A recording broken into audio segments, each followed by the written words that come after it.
Hi, I'm Stacy. Today I'm going to show you how to make jalapeno poppers. These are perfect for holidays, potlucks, or even football season. So there's no exact measurements in how I'm going to do this, but of course it consists of jalapenos, cream cheese, cheddar cheese that's shredded, and bacon bits. So I'm just going to show you how I'm going to make this mix. And I'm going to start out with 1 brick of cream cheese. It doesn't matter the brand, it's just whatever you like. I've already put it into the bowl. And then I'm going to add in, we're going to do with the bacon bits next. Now this is about 1.5 cups. I didn't exactly measure, but I figure about 1.5 cups. If you need a little more, you can add a little more.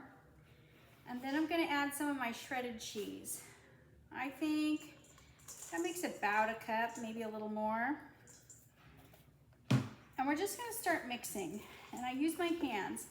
And just so you know, it's really great if you have the gloves, especially when you're handling the jalapeno poppers, because the jalapenos, they have the oils on them that make them kind of makes your hands burn if you don't have gloves on. Okay, so this is a little bit more sticky than I want, so I'm going to go ahead and add a little bit more shredded cheddar cheese.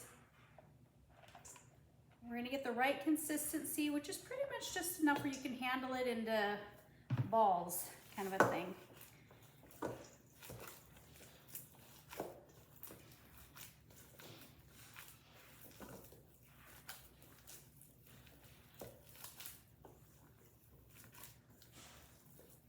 Okay, so this is the right consistency that I want, and then you just kind of look at it and see if you need more bacon in there. Also, when I use the bacon, instead of frying my own and chopping it, I like to buy this Kirkland bacon crumbles from Costco. I think it just makes it a lot easier than wrapping each individual jalapeno with a bacon strip. So it looks like I might put a little bit more bacon in here. I'm not sure if I like the amount.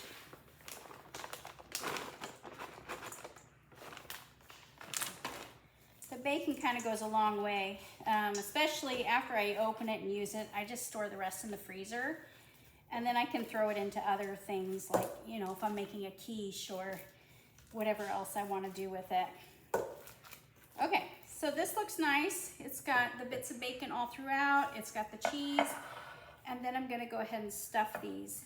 Of course, I have cut these lengthwise, and I took out all the seeds because I don't like it to be too hot. The seeds is what really makes it hot and spicy. So let me just show you how we do this. Once I'm done filling all of these, I will go ahead and sprinkle on more cheese just loosely. And then I'm going to cover it in foil and bake it in a 350-degree oven until the peppers are soft and tender. That could be about 20 minutes, maybe 30, depending on your oven. I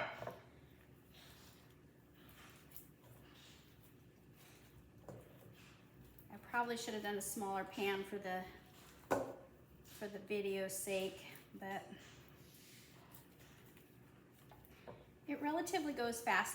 Another good thing to know about this is that you can make this up ahead of time. You can either refrigerate it, you know, like the day before, and then just bake them right before you're ready to serve them. Or you can even make these up and then freeze them as they are, and then bake them again when you're ready to serve them. You'll just need a little bit more time in the oven if they're coming out frozen, but they turn out pretty good.